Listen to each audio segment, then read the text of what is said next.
Hello to all of my wonderful friends there in California and to all of those who are watching this from around the world online and are tuned in. This is the last evening, and I think I'm the last speaker, which I feel honored to be given that privilege. Now, this talk that I've been asked to do tonight follows on from what I did yesterday or last night. We've been asking and really pushing the boundaries on the historical critique of Islam. And we looked at the Quran yesterday. We asked about the Quran in the 7th century, and then we moved into the 8th century, and we looked at the Qira'at problem, this problem here, all these different Qurans, 30 different ones that have been found now by Hatun. It's not that she found them or she discovered them. They've always existed. They've existed for 1,000 years, but she was the one that made them public, and of course, shot that all over the world when we opened it up and showed them to the world back in 2016. And I said last night that we pretty much took out the Quran historically, and we took out this notion that it's been preserved perfectly. That we took out and shut down yesterday. Today now, we're going to look at another area. There are three major areas in the historical critique: the book, the man, and the place. The book would be the Quran, the man would be Muhammad, and the place would be Mecca. And so today we're taking on that third column, or that third foundational pillar, the city of Mecca. So without any further ado, let's go ahead and get into the PowerPoint and let's go through it. I'm going to try to do this in 40 minutes. That's all I've been given, but it may take a little longer. So let's open it up and let's get started. Now, I'm calling it Jerusalem to Mecca. You'll see why, because I used to be Petra to Mecca, but actually we're finding out some new material. This is the beauty of this kind of research. You keep on coming up with new material. You keep on coming up with new research, new findings. And as we've always said, the more we scratch, the more we find. The more we find, the more we shine. The more we shine, the more they whine. Oh, how sublime. And I think this is the case with Islam. No one's really scratched this material before. No one's really asked these kind of questions. And so I have all these researchers who have now come on board with me, and they are now starting to dig up all kinds of artifacts and showing that really don't just go to Petra, head on even further back to Jerusalem itself. Because much of what we know about Mecca, much of what we know about the practices, you're going to see that in this talk, much of what we know now about Islam, it really began with the Jews in Jerusalem and then made its way to Petra in Jordan, and then finally all the way down south to Mecca in what is today Saudi Arabia. So that's why it called it Jerusalem to Mecca, and you'll pick up on that theme as we go through. And there'll be 5 areas that I'm going to look at: the Muslims' claims about Mecca, the historical problems with Mecca, the geographical difficulties with Mecca, Mecca's historical claims debunked, and then also the putting it all together, trying to make sense of everything we know about Mecca. And that's where we'll try to come to some kind of conclusions. Those final conclusions will hopefully we will be able to support. But again, much of what I'm giving you is what we call green papers. This is all original research, so it will keep changing. This is now September 2021. When we get to those final conclusions, I will remind you of that, just because this may change with all the new research and all the new stuff that we're uncovering. So let's talk about first the claims that the Muslims make. And it doesn't really matter whether they're radical, nominal, probably not the liberals, but certainly those on the right in the middle. Certainly 99% of Muslims would make these claims. They would say that for the last 1400 years, Muhammad has been the last and greatest prophet, final one as well. The Quran was his revelation sent down only to him. Mecca was his city to begin with, where he was born in 570 and where he moved from in 622. Considered by Muslims as the oldest city in history. That means it's where Adam and Eve were thrown down to. And therefore, Islam is the final religion based on Muhammad's life and sayings, the Sunnah, and on the Quran's teaching itself. Now, conclusion, obviously, from what you've just seen there, Islam is completely dependent on those 3 pillars: the book, the man, and the place, the Quran, Muhammad, and Mecca. So why not investigate both the Quran, which we did yesterday, Muhammad, which we've already done before, and we'll do it again, and then Mecca today, to see if indeed the Muslims are correct. But let's begin with just how important Mecca really is. And this is important according to the standard Islamic narrative. So this is what Muslims tell you and what they tell me. This is why they consider Mecca important. This is what they claim. It is the oldest and best known city in history. They would say that Mecca is where Adam and Eve were thrown down to from the Garden of Eden. That's in chapter 7, verse 24. Not the word Mecca, not the name Mecca. They were thrown down to earth. The traditions are the ones that specify that it was the city of Mecca. Mecca is where Abraham lived when he destroyed the idols within the Kaaba. Again, that's in chapter 21, verse 51 to 7. Not the name Mecca. That word doesn't exist in that chapter at all. That is implied because he's there in the Kaaba. And the Kaaba, as we know, according to all the traditions, was in Mecca. So the traditions impose the idea that Abraham lived in Mecca. Mecca is the center of trade, north, south, east, and west. And we're going to confront that because especially Montgomery Watt's trade theory on why it was important. So it stands to reason, if it is one of the best known and best documented places in history, someone should know about it, right? When you look at the Quran itself, Mecca is the center of Islam and the center of history. No, everything I'm showing below now does not contain the word Mecca for one very good reason. The word Mecca itself in the Quran is only found in chapter 48, verse 24. It's only found one time, which is odd if it's such a great city, if it has this much importance, if it's been around from the very beginning. Why is it there's only one reference to it? What we do know in chapter 3, verse 96, that it's the first sanctuary appointed to mankind. Baka, it says, is that Mecca? Who knows? It's the mother of all settlements, according to chapter 6, verse 92, chapter 42, verse 7, where the prophet came from. It doesn't say the word Mecca. We've already talked about Adam and Eve and Abraham living there. It is where Muhammad was born, and supposedly from 570 up until 622, it became the center of the qibla, the direction of prayer, in 624, according to chapter 2, verse 149 to 50. So this implies that people were living there from the very beginning. Ironically, though, it was only referred to once in the Quran. When you look at Mecca, you also need to look at the vegetation that is referred to there. Lots of vegetation in the city, which implies water. If there's vegetation, you have to have water. Now, according to the Quran and the traditions, Mecca is referred to as the place of the prophet. As I said, it doesn't say Mecca, it just says where the prophet lived. He lived in a valley, and also there was a parallel valley, according to Ibn Hisham and al-Bukhari. Also, it has a stream. A stream carries water, so there has to be lots of water there in Mecca, according to al-Bukhari. It's outside its ruins is this pillar of salt, referring to the wife of Lot, who turned into a pillar of salt, according to Surah 37.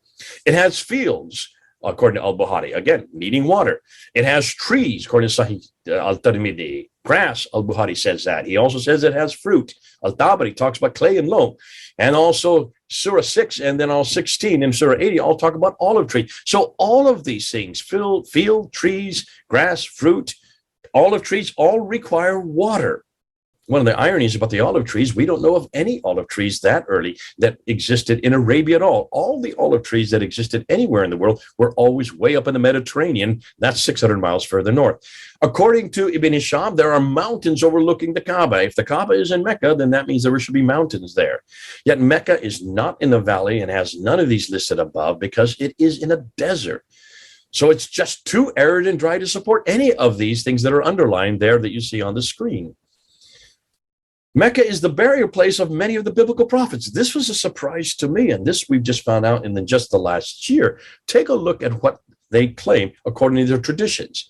Reuben Wheeler, quoting some traditions, say that when Adam died, he was buried in Mount Abu Qibais, near Mecca, where Eve had to also have been buried. His head is at the site of the Kaaba, and his feet stretched out. Now, take a look at this map I've just put up here. This is something I've just found out in the last few weeks. Note where the ancient Abu Qibais is. So there is a Qibais, Mount Qibais there or Qubais, how you want to pronounce it, near Mecca.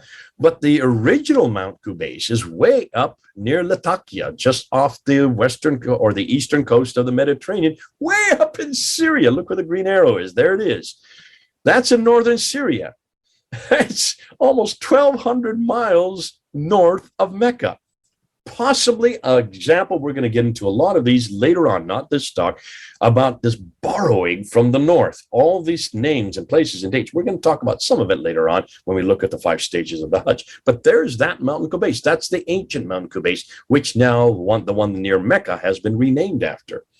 Seth supposedly was buried where Adam and Eve were buried. Well, they were buried in Mecca. Ishmael was also buried near the Kaaba. His tomb is there, and right next to the Kaaba, right next to the black stone. Noah, of all people, I had no idea he's been reburied next to Adam in Mecca. So here you have Hud, the great-great-grandson of Noah. According to Surah 11, it talks about him. He is also buried in Mecca. Salih, the grandfather of Hagar, from Medina, died in Mecca. Where you die, you are buried. Prophets are always buried where they die. The Queen of Sheba from way down south, looks like she was also buried in Mecca. Daniel from the book of Daniel, he was also buried in Mecca. In fact, when you look at the traditions, according to Reuben, there are anywhere from 70 to 300 prophets buried in Mecca. If you look at the traditions, they include, as I already mentioned, Hud, Saleh, Ishmael, Noah, Shu'aib, and I'm coming on down others like, well, there's 300 of them, so I'm not even going to try to list them, but they're all buried there in Mecca. Boy, that must be a great burial place with so many of them. Well, that's got to mention is that even as they're buried, if you were to uncover them, they're still praying in their graves. The earth does not consume their bodies. No matter how long a time passes, their bodies remain preserved from decay. So if we were to go to Mecca today and start digging down there where the Kaaba is, or just its environs around, in fact, that's what's being done as we speak, you can see all of the cranes that are all around the Kaaba where they're building all these skyscrapers. Are they coming across these prophets that are buried, almost 300 of them? I've not heard any word about it, but it looks like, according to traditions, that's where they're buried, and that's what happens to them. So let's just remind yourself, Adam and Eve, Seth, Ishmael, Noah, Hud, Saleh, Queen of Sheba, Daniel, 70 to 300 of the prophets are all buried there in Mecca. This would mean that almost all of the Bible will have to be rewritten and all of the stories be redirected 600 miles further south, if this is true.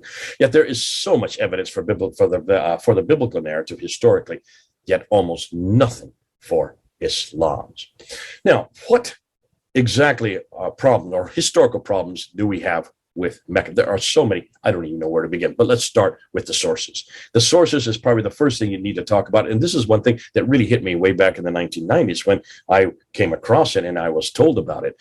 Now, Islam's emergence, according to Islamic tradition, according to standard Islamic narrative, is this. Muhammad was born in 570. He started receiving revelations in 610. He went up from Mecca up to Jerusalem and went up to the seven heavens called the Miraj in 621. He then moved up to Medina in 622. Mecca was then conquered by him in 630, and then he dies in 632, and that's his life. That's what the standard Islamic narrative has been telling us. Abu Bakr then takes over, and then he dies in 634, so he only lasts 2 years. Umar then takes over, and he lasts 10 years because he dies in 644. Therefore, Uthman comes to power. In fact, Umar is killed, and so Uthman takes over, and he lasts, he lasts 12 years. And while he's on the throne, the Quran is compiled a second time. He is killed, and Ali takes over. And Ali lasts only 5 years, and he is killed. So that's the standard Islamic narrative of how Islam began. And all of this was taking place in and around Mecca and Medina. Now, here's the difficulty. Everything I've just said, all of that comes from where? Well, it comes from the standard Islamic narrative, the Islamic traditions. So when were they written? Hopefully, and I assume that they would have been written at the time that this was all taking place by people who were actually there, eyewitness to the events. But the answer is no, absolutely not. Muhammad dies in 632, and that's when you would have hoped that the standard Islamic narrative was written, in 632, at the time he died, by people who knew him, or at least lived where he lived. However, the Sirah, the biography of Muhammad, was first written down by a man named Ibn Ishaq in 765, but we have nothing of Ibn Ishaq. We have to go to this guy, Ibn Hisham, who died in 833. Muhammad died in 632. Do your maths. You can see there's a problem here.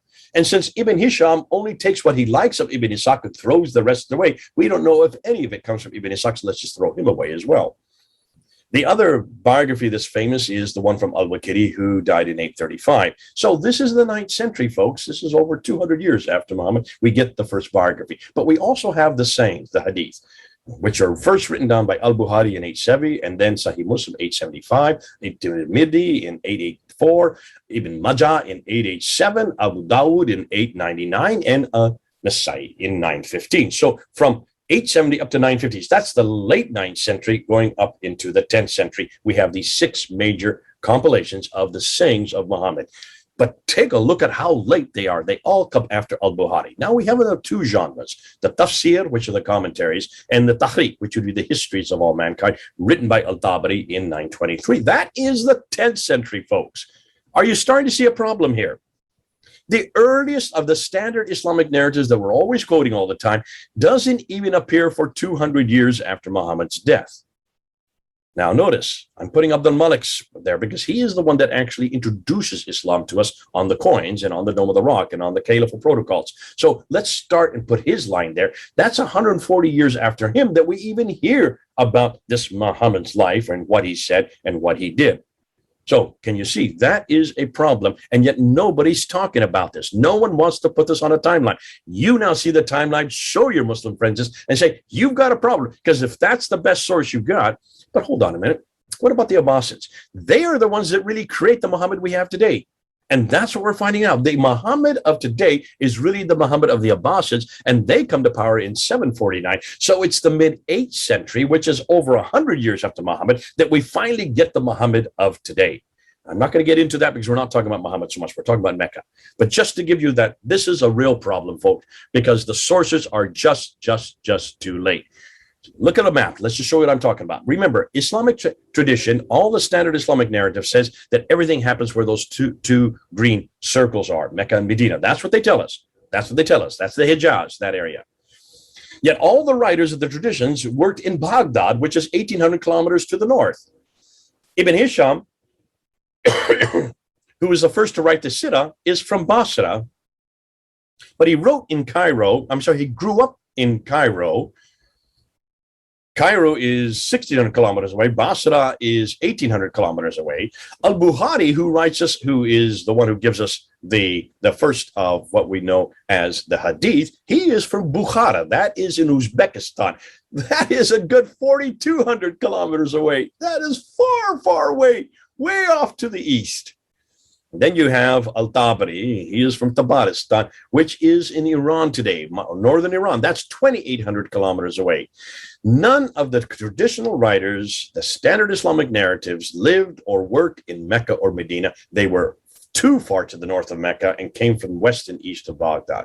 Putting it, you need to see that all of these northern areas are where the Abbasids originated from.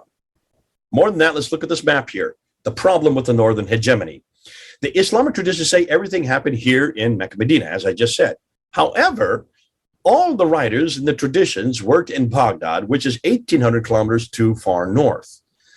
All of these northern areas are where the Abbasids originated from. Furthermore, all of the writers of the traditions, as I said earlier, worked in the 9th and 10th century. Look at that timeline at the bottom, and you'll see what I'm talking about. Conclusion, they all wrote their material hundreds of miles too far away. That's the map you see at the top there, and hundreds of years too late. There's the timeline at the bottom. So look at the map and look at the timeline. Look at the map and look at the timeline. Do you see it's too far north and too far distant? Too far north and too far distant. Remind your Muslim friends, everything you're going to tell me about Muhammad, about Mecca, about the Quran is too far north and too far distance. And they make it into a jingo if you want to, because that is the problem with sources. Now, let's ask the same question of Christianity, because do we have the same problem? Are all our writings, and they are the traditions of Jesus. If you look at the New Testament, it follows the same genre. You have the Sirah of Jesus, which would be Matthew, Mark, Luke, and John, the black letter part of that writing. You have the Hadith of Jesus, which would be the red letter editions, the red letters wherever Jesus is speaking. That would be Matthew, Mark, Luke, and John again. And then you have the Tafsir, which would be the commentaries, which would be Paul's letters. And then you have the Tahriq, which would be the histories of the early church. That's the book of Acts. So let's look at the New Testament. It really follows the same genre as the traditions do. The Sirah, the Hadith, the Tafsir, and the Tahriq. So let's take a look and see where they were written and how long after Jesus' death were they written. Now, I'm going to step on a lot of people's toes. Listen, I know any of you who are watching, you're going to get angry with me because you're not going to like the dates I'm giving. I'm giving the most liberal dates. I'm not giving the conservative dates. I'm giving the most liberal dates to show you even with the most liberal dates, I'm gonna make my point, okay? I'm gonna show you how much better our material is on who Jesus is and when he lived and what he said than what Islam has. So there, Jesus dies in 33 AD. The book of Acts, which is the Tahriq for us, would have been written between 52 and 62 AD. That's 20 to 30 years later. Paul's letters, which would be the tafsir, the commentaries that talk about what Jesus said and did, would have been written 48 to 65 AD. That's 15 to 34 years later. Mark would be the beginning of the Sirah in the Hadith. That would be the biography and the sayings of Jesus. He died in 70 AD, so that's 37 years later. Matthew and Luke, who also wrote the Sirah and the Hadith, they died in 80 AD, so that's within 47 years later. And then John, the Gospel of John, the last of the Sirah and the Hadith, he died in around 90 AD, so that's 57 years later. Look at that. That's the most liberal dates I could find. And now notice that they are all written by people within 29 to 57 years of Christ's death. The whole New Testament is written within 60 years of Christ's death. All of them, all of the writers, all of the New Testament writers lived in the same place Jesus lived. They didn't live hundreds of miles away. And they either knew him personally, like John and Matthew would have, or they got their material from others who did know him personally. And that's where Mark and Luke would have got their material from, and heard what he said. That's why it's so important that we put this on a timeline. Do a comparison. We do not have the problems that Islam have. Our sources are within 60 years of Christ's death, written by those who actually were with him, were walking with him, and heard him speak and saw what he did in the last 3 years of his life. That's why our source, no one really talks about our source like you have to with Islam. So for the scholars in the 21st century, there are a number of concerns concerning Islam, not Christianity, concerning Islam. Islam in Mecca, they say, as we know, did not exist in the 7th century, but evolved over a period of 200 to 300 years. The Quran probably was not one man in 22 years, but likely evolved over a period of 50 to 100 years. Therefore, the conclusion, the history of Islam, and certainly the city of Mecca, at least from the time of Caliph Abdul Malik and before, is a later fabrication. Their concern is this: why did it take so long to write it all down? Why 200 to 300 years? Were these people just not literate? That's what Muslims tell me. Listen, hold on a minute. They controlled Basra, Damascus, Jerusalem, Cairo, and also they went as far away into the west, all the way over to Spain, and as far away over here, all the way to Afghanistan. Are you telling me nobody in that area from Spain to Afghanistan could read and write? Of course they could. Look at those cities that they controlled. What about the 9th century biographers? Where did they get their material from? You're talking about 200 to 300 years later. And if it is 200 to 300 years later, can we trust it? Should we trust it? Shouldn't we go back to the 7th century, go back to where Mecca, these events surrounding Mecca take place? Shouldn't we go back to the very century where Mecca existed? Let's do. And let's see what we're finding. No, we are only interested in the 7th and 8th century. I'm no longer interested in the 9th to 10th. Am I getting a broken record? Have you been hearing me say this? For a very good reason. Now, let's look at a map, because here's the map of what standard Islamic narrative tells us. It says that Muhammad lived in that brown area, and that by the time he died, that was the area that they controlled. By the time by the time Abu Bakr and Umar died, they controlled the orange area. By the time that Uthman and Ali died, they controlled all the pink and the orange and the brown area. And by the time, finally, when you get the Umayyad Caliphate, that controls all the way from India and in the east all the way to Andalusia and West Africa in the west. But we're interested mostly in just the brown, the orange, and the pink area, because that's the area we're talking about. That's the beginning of Islam. And we're looking at Mecca from that period, okay? Let's look in that period.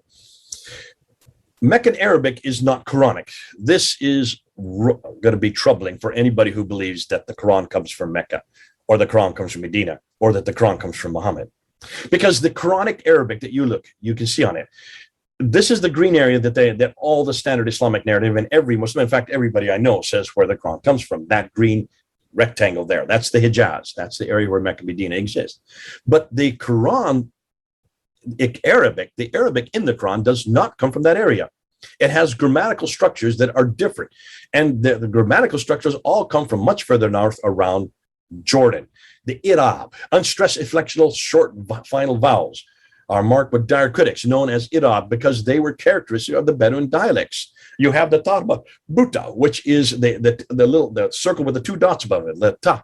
make it feminine at the end of the word. That did not exist in the Hijaz, but it did exist with the Nabatean Aramaic, which is much further north. The Aleph Maksur, it looks like an S shape.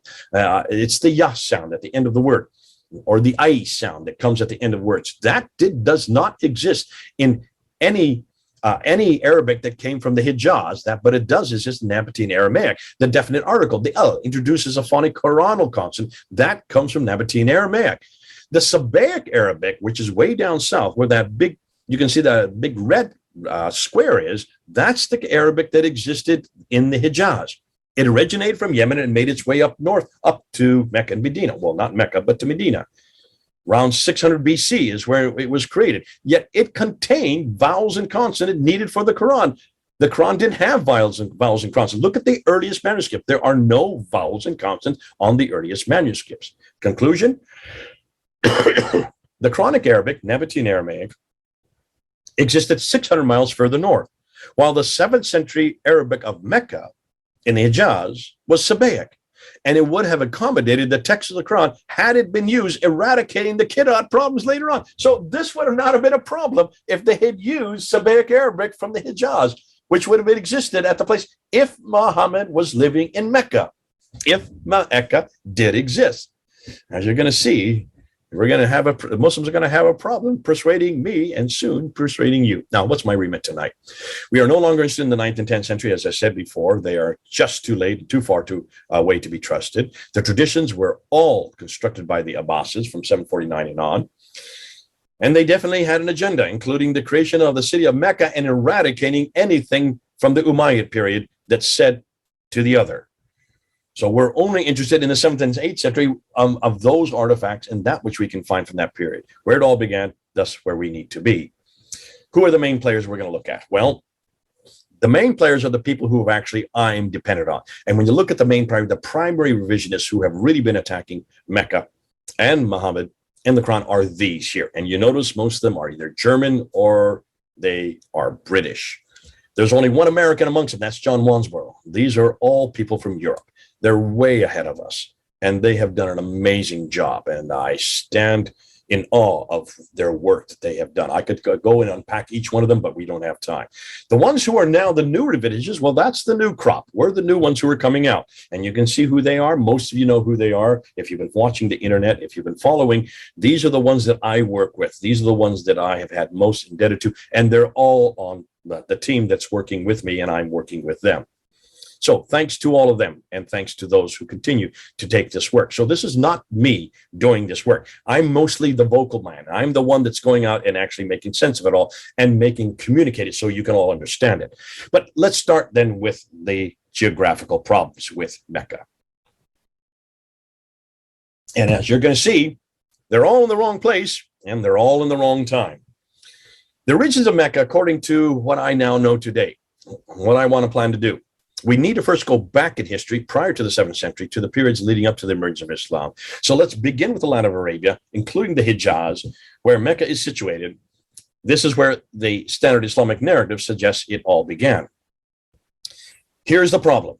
Look at the maps. So let's start with the maps. Now, we don't have any maps that are early. We have this one here, but this is from 1482.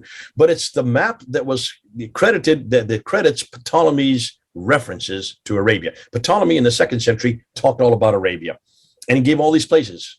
The problem was he never made a map because he didn't really travel there. He just knew all these places from all the work that he had done. So this man, Leonard Holle, put this map together in 1480 to try to describe. But notice what's missing.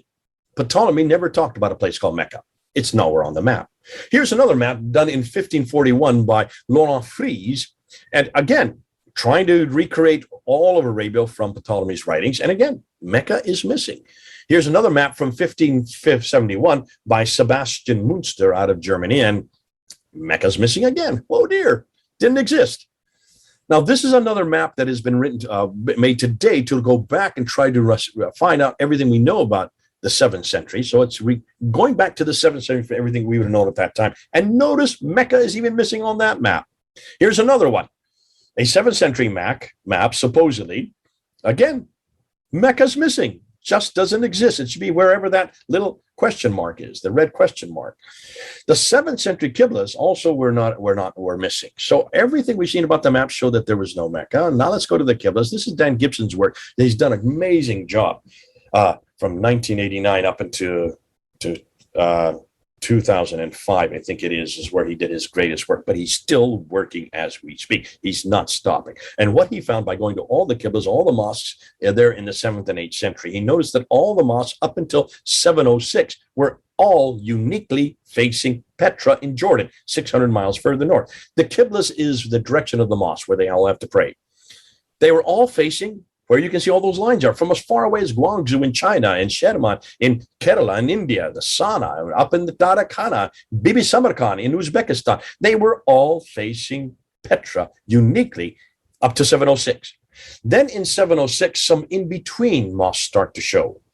They're not pointing to any specific place. Halfway between Petra and Mecca, right in the middle of a sand, there's nothing there. There's no mountain, no stream, no village, no town, nothing. Just desert. But they're there for a reason. So that's why we're going to have to find out what were they doing. And from 706 to 772, you had these in-between mosques. Then finally, you get the Meccan qibla. And that is first introduced in 727. Remember, Muhammad died in 632. The qibla was canonized according to the Quran. What if you believe the Quran is correct? From 624 on. So every mosque from 624 should be facing Mecca. They don't begin to face Mecca until 727, over 100 years later. And then it's not till 876 that all the mosques then face Mecca. We get another group of mosques that's coming out of North Africa and also Andalusia, Spain today, that are facing parallel between the line that goes between Petra and Mecca. What in the world is going on? They start to appear in 732. That's a good 100 years after Muhammad. Why? You're going to see why. This has to do with a political statement, but hold on. So all the qiblas were facing towards Petra up until 706. There was confusion for the next 100 or more years. 17 were facing Petra, 8 are in between, 10 were facing Mecca, 6 are parallel. And the qibla was therefore not finalized towards Mecca until 876. That's 250 years just too late. You've got a problem with Mecca. Which are the most accurate qiblas? Because this is what they've been saying. It's just the people beforehand didn't know their direction. That's why they were all off. That's what David King says. Yet Petra, if you look at the 17 that have been found towards Petra, they're 2.9 degrees of accuracy. The best is the between ones. They're 0.98% of accuracy. Parallels are 3.5 degree of accuracy. In fact, the Meccan qiblas are by far the worst, 4.78 degrees of accuracy. So you cannot use that argument. The earlier qiblas were much more accurate than the ones facing Mecca. So that can no longer be used as an argument. What about the land route? And this is, boy, if Mecca was an important city, it had to be on the trade route. And this is what all the Muslims tell us, that it is on the trade route. The standard Islamic narrative said it controlled the trade route, north, south, east, and west. So Montgomery Watt helped them with this. In the last century, he wrote a great book and he did some studies, and he said, well, listen, the reason of why Mecca became important, because it's really not anywhere where there should be trade going through it. If you're looking on a map, you can see there, it's kind of off the beaten track. So he said, this is how you solve it. And this is what he said. All the trade coming from China and India could not go over the Hindu Kush or the Himalaya Mountains. So they had to come from the western coast of India, and they went up across the Arabian Sea, through the Persian Gulf, up to what is today Basra. And then from there, it would go right across Iraq and Syria over to the Mediterranean. That's the trade route. And that was the case up until the 5th century. But in the 5th century, there were two great empires, the Sasanian Empire, which are Persian, and the Byzantine, which were Christian. These two empires, the Persian, Zoroastrian Empire, started warring with each other. And as they were warring with each other, they shut down that trade going to the Persian Gulf. So boom, that got shut down. Montgomery Watt comes to the rescue and says, well, not a problem. Because it got shut down the Persian Gulf, they had to redirect the trade. And so what they did, they came across the Arabian Sea, there to Aden, and from Aden, they went zip right up the western coastal plateau, through Mecca, up to Gaza in the north. So that was known as the trade route theory. I remember hearing it, I remember studying it, and I never thought anything about it. I thought this was true. And then Patricia Corona, who reads and writes 15 languages, came in 1977, and then specifically 10 years later in 1987, she said, hold on a minute. Let's take a look at Arabia again, a little bit more specific. She said, are you telling me that they would take the goods off here at Aden, and then they would go up to Taif there where I've just shown, and they would then get off the plateau and come back down to Mecca, which is their town about 1,000 meters off the Western Plateau, and then they would go back up the Western Plateau to get to Yathrib, and from there they would head on up to Gaza. Notice there's a detour there. That doesn't make sense. Especially, why would you get off the Western Plateau, come down 1,000 meters when there's no water there? It's a desert. There's no vegetation. If there's no water, there's no vegetation. If there's no vegetation, there's no town. If there's no towns, there are no people. If there are no people, there's no trade. And so that would not make sense, she said. So she decided to go back and find out what really happened. Now, remember, this woman reads and writes 15 languages, so she could go back and find everything about all the languages, and this is what she found. She debunked Montgomery Watt by saying, no. The trade did come across the Arabian Sea. That's not in doubt. It may have stopped at Aden to get provisions, true, but it didn't go, they didn't transship, take things off because it would have been too expensive to go across the land. When you have a waterway going right up the Red Sea, there's the Red Sea. You keep the goods on board the ship. That's what we do today. That's why you have all these tankers all over the world, taking goods from all over the world, because it's the cheapest way to tend goods, because all you need is wind to push your sails. And that's why they went right up there from Aden. They went right up to Agilis. Agilis is where they stopped. That's on the western coast in Eritrea. And then from Agilis, they went up the Red Sea, up then to Petra, up the Gulf of Aqaba, and then from Petra to Gaza, and then from Gaza, they went all over the Mediterranean world. So that was the new trade that she found by looking at the documents. You need to look at the documents. Don't look and suppose it. Find out what history tells us. And she just completely debunked Montgomery Watt. But hold on a minute. We've just learned something new in the last few months, in the last 6 months, what Patricia Crone didn't even know. Because she assumed, therefore, after it went from Agilis, it went right up the Red Sea, and therefore Mecca could, or certainly along the coast, it could have been part of the truth, but she didn't go far enough. And we have discovered something, that is the Red Sea trade never went through Arabia at all. Because people are still saying, well, it went through Jeddah. Jeddah is a city that was created on the coast so that it could service Mecca. It's very close to Mecca, only about half an hour away by car today. Mecca was up in the desert, but Jeddah was on the coast, and therefore Jeddah was the city that they went to after Agilis. But no one bothered to look at a map. Now, according to the Islamic traditional view, according to the standard Islamic narrative, this is what they say. Yathrib was serviced by Yanbu. Mecca was serviced by Jeddah. So therefore, Jeddah was the town that all the trade went through. Trade was not only by land, it was also by sea, through the Red Sea, via Jeddah and Yanbu, following the Arabian coast. That's what the standard Islamic narrative tells us. You can see it on the map. That's what all Muslims tell us. That's what everybody's, even Patricia Crone said that much. Alexander the Great, in fact, in 328, he also went to Mecca via Jeddah, according to the Islamic traditions. Why? He used Jeddah to get to Mecca. And he sent 3 expeditions to Arabia. The first one was to Bahrain. There you can see it on the map. Didn't get very far. The second one didn't get too much farther. Just got as far as the Gulf of Oman.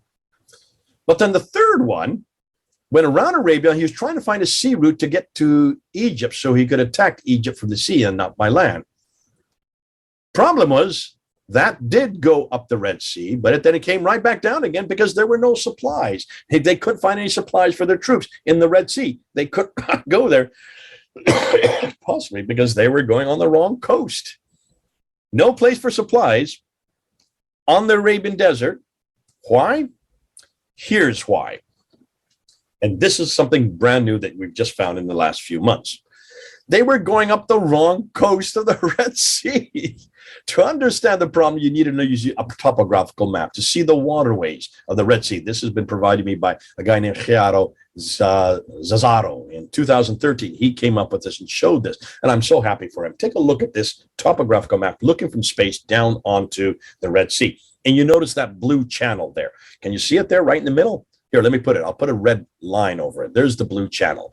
The blue is the deep water channel, and that's where all our large ships today, they go right up that channel. They need it because they're so huge. But back in the 7th century and earlier, there was no huge ships like that. They used much smaller ships. So they used these shallower water channels, which are right there. Those are the shallower water channels, so that for smaller ships to accommodate them. Those all went up the western coast.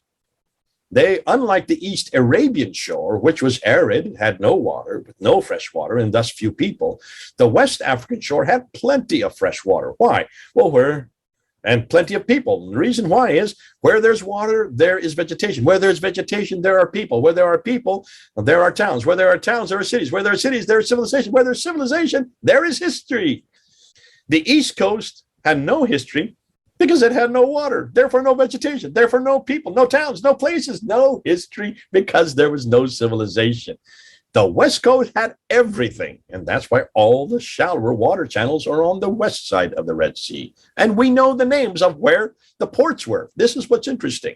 Take a look and see where the ports are. Let me just put this map up here and show you where they are. Well, there were 5 ports, 5 coastal cities on the western coast of the Red Sea. Asab in Eritrea from 246 BC. Agilis, also from Eritrea in 79 today. I'm saying Eritrea today. These are modern days, so you all know where I'm talking about. And then you have Suakin from Sudan, that's in 170 AD. Berenice from what is today Egypt, 275 BC. And then the 5th one would be Safaga there in Egypt, 282. Now notice those, look at the dates, 246 BC, 79 AD, 170 AD, 275 BC, 282 BC. These are when the first recorded records we have of trade in those 5 cities. Those all predate Islam quite noticeably. And more than that, if you notice, you will also see that those 5 cities are equidistant for 1 day's ride by boat, proving that that's where all the trade was. They're all dates predate Islam, 5 days distance on the Red Sea. Only Yambu on the Arabian coast is known as a port city. What about Jeddah as a port for Mecca? Well, we have no history for either Jeddah or Mecca until the 8th century. Why? Because neither had water nor a large population enough to accommodate early trade. Let's get rid of them. So, without Mecca, what then happens to Islam? Bingo. You put a red X over it. There is no Islam without Mecca on the trade route. Note what has happened since March 13th. A Wikipedia editor changed the wiki article on Jeddah on March 14th because of what we've been telling him. And now they have now taken Jeddah out of the picture on Wikipedia. Let's go to the 5 stages of the Hajj in Mecca, because this is another big problem. When you look at the 5 stages, the Kaaba in Mecca, well, there's also a Kaaba in Petra. Interestingly, there's also a Kaaba in Jerusalem. It's called the Cube. It is, in fact, the Kaaba, the word Kaaba is the word for cube in Arabic, which is the same thing as the Holy of Holies that you find in Jerusalem on Mount Moriah, where the Dome of the Rock is today. Safa and Marwa in Mecca, you have these 2 mountains where Hagar went back and forth to find water. And so people go back and forth 7 times from Safa to Marwa after they go around 7 times around the Kaaba. Interestingly, why 7 times around the Kaaba and why counterclockwise? Because the Jews did that around the Holy of Holies there in Mount Moriah, where the Dome of the Rock is today. So they've just copied what was originally in Jerusalem. They then copied into Petra. Now it's there in Mecca. Same with Safa and Marwa. Safa and Marwa 7 times back and forth. But take a look at those pictures. Those are just rocks. They're only about 15 feet high. That is not a mountain. Those are nothing more than facsimiles of mountain. The real Safa and Marwa are in Petra, but the real Safa and Marwa were way back in Jerusalem. Safa and Marwa. Marwa is the Arabic for Mount Moriah. Mount Moriah is where the temple stood. The temple is where the Holy of Holies was. That is why it is still there today. Well, no, not the Holy of Holies, not the temple anymore. It is now the Dome of the Rock that has been placed there since 691. Across the Kidron Valley is what Mount Scopus. The name that was used in the 2nd century for Mount Scopus was Safa.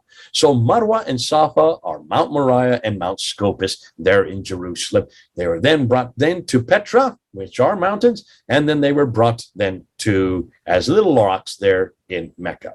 The hill of Ararat in Mecca is also found, that same hill is found in Petra. The Jamarats in Mecca, the 3 places where you throw stones at the devil. The Jamarat also existed there in Petra. The Zamzam well in Mecca. That Zamzam well also existed prior to that in Petra, and most people are now saying the Prusul of Siloam in Jerusalem is where the original Zamzam well is. And then the black stone. Ooh, what in the world is that black stone doing there in Mecca? Black stone on the corner, the eastern corner of the Kaaba, right there, the center of Islam. It is the place that everybody tries to kiss so they can get their sins forgiven, which is as idolatrous as you can get. The black stone did not exist in Mecca first. It first existed in Petra. Ibn Zubair is the one that took the black stone in the 680s, and he brought it down, looks like, to Mecca. More on that later. So, conclusions concerning Mecca's geographical problems. Well, we could not find any map showing Mecca early in the 7th century. Gibson's introduced the qiblis all facing Petra up until 706. Crone debunked the land-based trade route in Mecca, and then we debunked the sea-based trade routes just this year. Gibson noted that all 5 stages of the Hajj could be found in Petra, and I would say even earlier than that in Jerusalem. So, though Mecca has existed since Adam and Eve, according to chapter 7, verse 24, there is no evidence of it anywhere until 741. And everything we now find in Mecca, we could previously find in Petra. And now in Jerusalem. That's the new stuff that's just coming on down the pike. You can hear more about that as we go. So let's debunk the claims for Mecca. There are many claims. There are actually 3 main ones. One is Agatharchides in the 2nd century. According to Muslims, this is where Mecca was. Why? Because Agatharchides, writing in the 2nd century, this Greek author, refers to the temple for all Arabs. He located the temple 90 kilometers from the Tiran Island, which is at the entrance of the Gulf of Aqaba. There's the Tiran Island, there's the Gulf of Aqaba. So what's 90 kilometers away? Well, 90 kilometers away is Wadi Ainuna. There it is, and it's still there today. That's the location that Agatharchides is talking to. But Wadi Ainuna, hold on, folks, how far is that away from Mecca? Let's take a look. When you look on the map, you'll see that Wadi Ainuna is 960 kilometers from Mecca. That's 600 miles further north. Thus, it could not be the Kaaba in Mecca that Agatharchides is talking about in the 2nd century BC. Well, what about his claim that this was highly revered by all Arabs? Muslims say, that must prove that means Mecca, because only all Arabs would go to Mecca. Hold on. What do we mean by the word Arabs? When he was writing in the 2nd century BC, Arabs, including all the Romans who can consider Arabs, are from Arabia. So where was Arabia when Agatharchides was writing, and also all the way up until 125 AD? Arabia was where you see that red rectangular is. That's just really in Jordan and parts of Israel and parts of Syria. That's what it is today. That is called Arabia Petraea. There was nothing outside of that colored area because there was nothing worthy outside of that colored area. Thus, Agatharchides' temple for the Arabs was Wadi Ainuna and not Mecca. Why? Because it's within that rectangle. It would have been right exactly where all the Arabs would have gone to, the Arabs who were living in his day. Now, what about Pliny the Elder's Dabaganagiris in 79 AD? Pliny the Elder was quoting a Mauritanian scholar who wrote about the Arabian Peninsula. One of the places, Juba is his name, and one of the places Juba's description is the reference to Dabanagiris Regio. In 1970, Hermann von Wissmann, a geographer, proposed that this was the territory belonging to the Quraysh, as well as Mecca and its environs. But Pliny, citing Juba II, refers to the Arabian coast below Kharax, down the Persian Gulf, around Oman, dropping the name Dabanagiris Regio along the way. Thus, Dabanagiris Regio cannot be Mecca, as it is on the east coast of Arabia and not the western coast. What about Ptolemy's Mecca? This is actually the best one so far that I think that they have come up with, but let's debunk it really quickly. Claudius Ptolemy, writer and geographer from Alexandria in Egypt, who wrote the Guide to a Geography, in which he designated many of the cities in Arabia. In 1482, Lionheart Holle drew the map where he thought Ptolemy's cities were located. In the Arabian Peninsula, there's the map where you can see right there. And he gave the coordinates for Makaraba 73 degrees, 20 degrees by 22 degrees, and that's where you place it. There you can see it on the map. This puts it southeast of Yathrib. That's odd because Mecca is placed southwest of Yathrib. So it's too far to the east.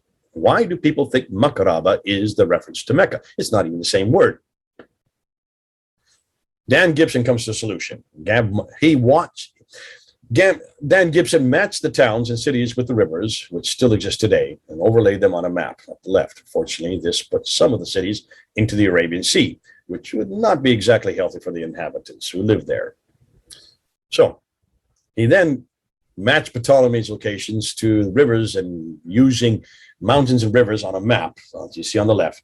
By doing so, he's found that Ptolemy had not really been in Arabia, and he was not aware of the vastness of the desert between the north and the south in the Arabia's interior, with the result that he had plotted the locations in Yemen way too far north. By shrinking Ptolemy's map southward to accommodate the desert, Gibson found that many of his locations suddenly fit. They're now out of the water, they're actually on land where they should be, and they're almost all down in what is today Yemen and Oman, which would have been the Hadramaut then. So Makaraba becomes present-day Al-Mahabisha. Makaraba was not only an interior settlement of Arabia, but it turned out to be only a small hamlet situated in the Hadramaut area of Arabia, what is today Yemen, proving it was not Mecca at all. So I see I'm almost run out of time, so let's go ahead and put it all together. First of all, is there a conflict between Petra and Iraq? I know some of you are going to ask that. Are we getting two conflicting scenarios, Iraq and Jordan, or are they complementary? I would say that Iraq concerns politics, the Quran, and the theological debates, which come much later. Petra and Jerusalem concern really only the qiblas, the direction of prayer, and the mosque, and also many of the 5 stages of the Hajj.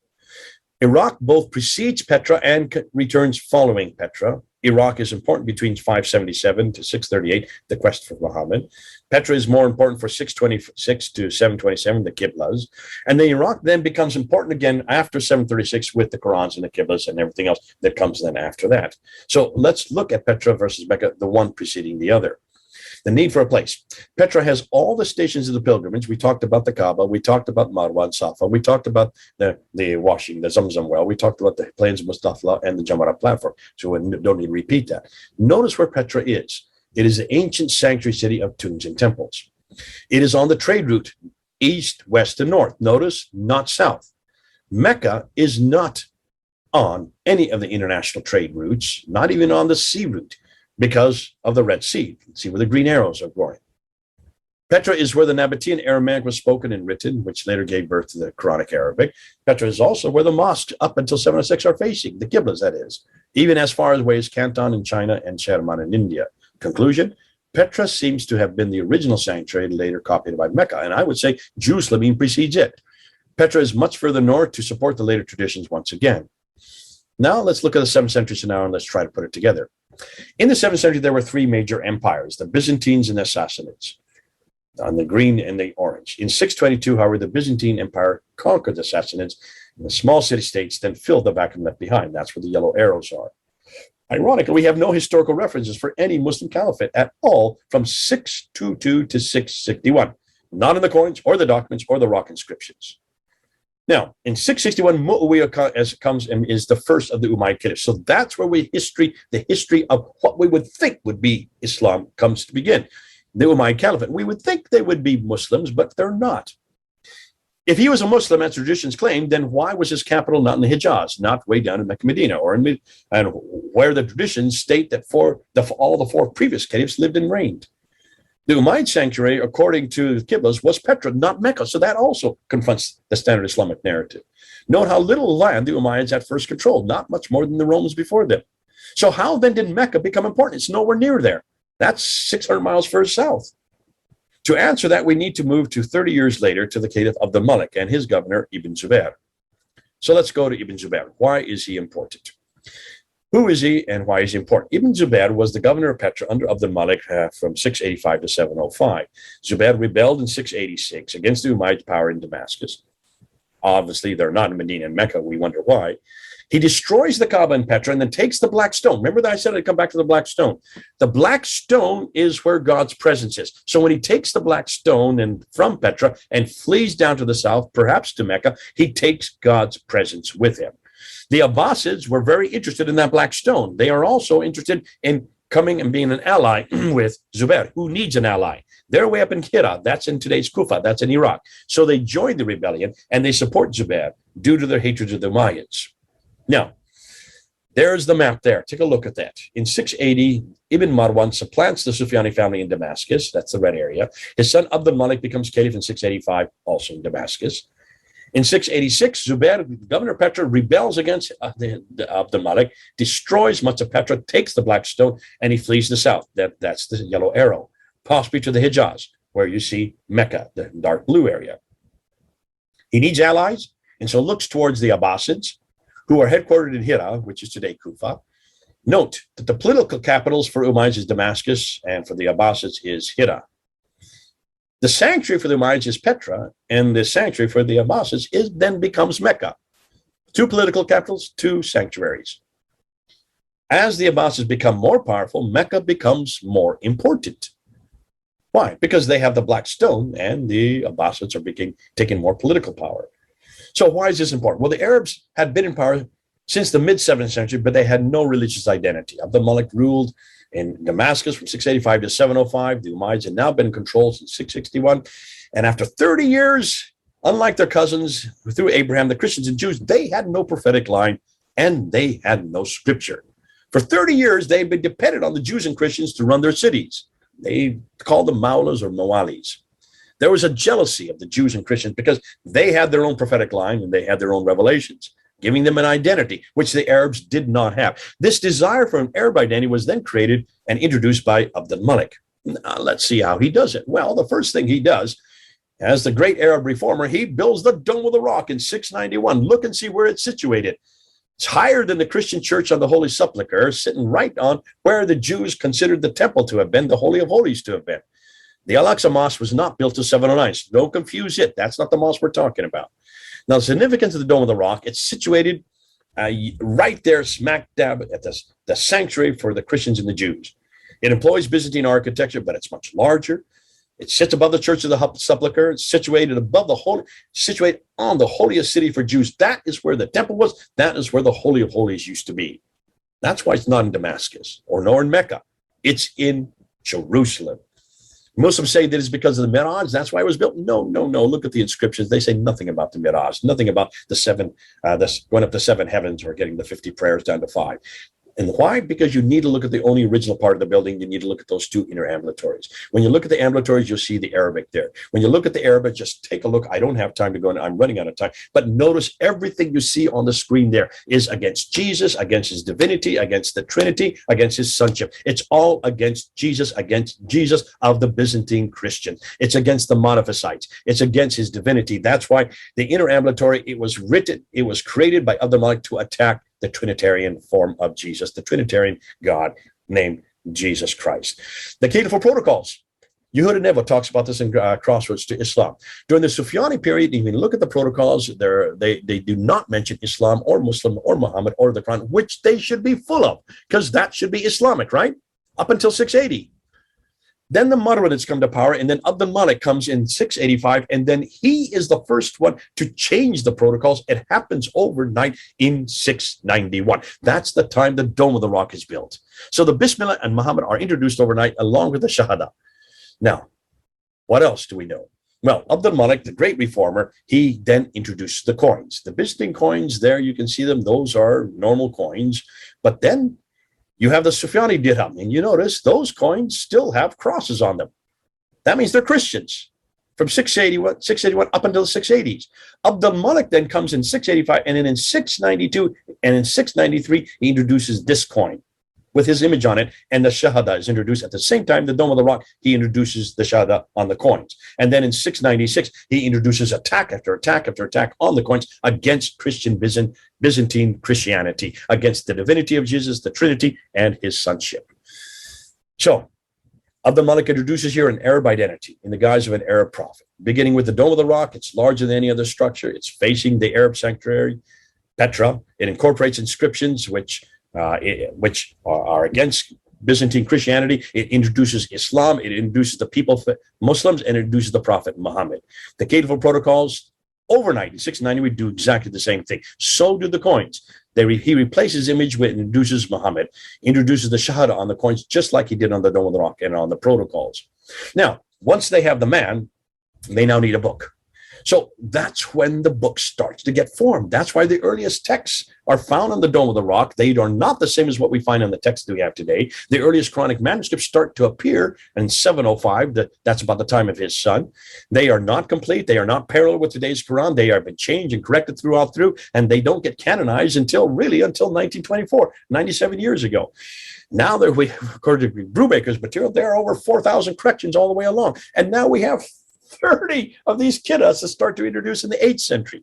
So now they have the Book of the Man, but they haven't really finished either the Book of the Man. They needed a place. The Umayyads' sanctuaries in Petra were destroyed by the earthquake in 713. New places needed. Mecca, first noted in 727. Mecca was possibly chosen by the rebel Abdul Zubair, and then he then allies himself with the Abbasids. So the Abbasids and Zubair, with their sanctuary in Mecca, they demand allegiance to the surrounding tribes. Now they have the Black Stone. They now want to choose Mecca as a place in contradistinction to